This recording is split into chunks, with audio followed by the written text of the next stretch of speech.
Bonjour, bonjour et shalom à tous. Soyez vraiment bénis dans le nom puissant de Jésus et bienvenue dans ce nouvel enseignement sur le salut. Alors, le salut, ce n'est pas quelque chose que nous obtenons. C'est quelque chose que Jésus nous donne. C'est un don de Dieu et c'est le seul moyen d'être sauvé de la condamnation éternelle. Le salut s'obtient par la foi en Jésus-Christ. La foi est la croyance que quelque chose est vrai, même si nous ne pouvons pas le voir ou la voir. Pour avoir foi en Jésus-Christ, nous devons croire qu'il est mort sur la croix et ressuscité des morts. La foi exige à la fois de la compréhension et de l'engagement. Comprendre signifie que nous savons pourquoi Jésus est mort et ressuscité des morts.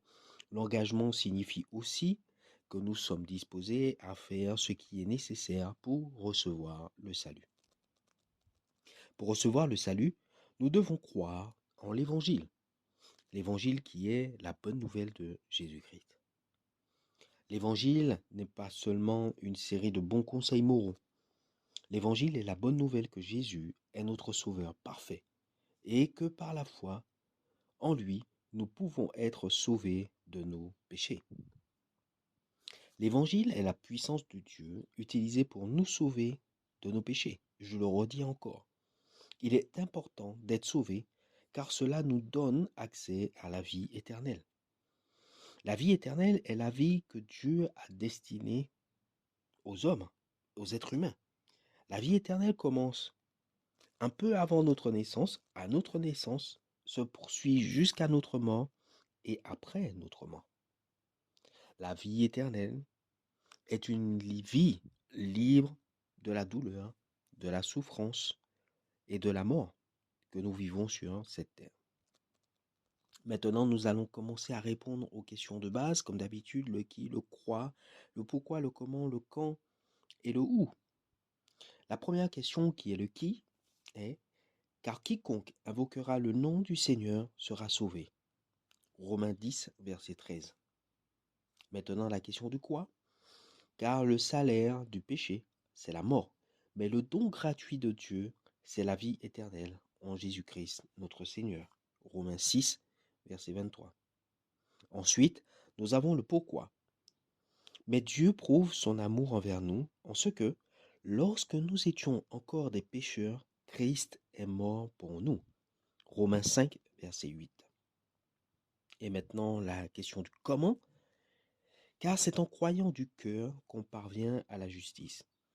Et c'est en confessant de la bouche qu'on parvient au salut, selon ce que dit l'Écriture. Romains 10, verset 10. Encore une fois, le quand, car il dit, au temps favorable je t'ai exaucé, au jour du salut je t'ai secouru. Voici maintenant le temps favorable, voici maintenant le jour du salut. 2 Corinthiens 6, verset 2. Enfin, la question du où. L'Éternel ton Dieu est au milieu de toi comme un héros qui sauve. Il fera de toi sa plus grande joie. Il gardera le silence dans son amour. Il aura pour toi des transports d'allégresse. Sophonie 3, verset 17. Je crois que le salut est une expérience tout à fait personnelle que nous devons faire et traverser.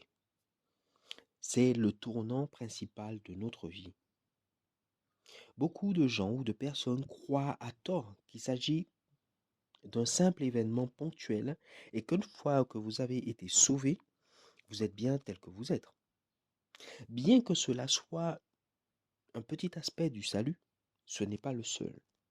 Le salut est un long voyage de toute une vie que nous devons continuellement parcourir. Nous ne pouvons pas nous reposer sur nos acquis, sur nos lauriers, une fois que nous avons été sauvés. Nous devons continuellement continuer à grandir dans notre relation avec Dieu. Donc le salut, c'est une bonne chose. Cela vous permet d'être sauvé et de vivre aussi dans l'éternité. Soyez vraiment bénis. Je vous dis à très bientôt pour un prochain mini-enseignement. Shalom à tous, que la paix et la grâce de Dieu soient sur vous.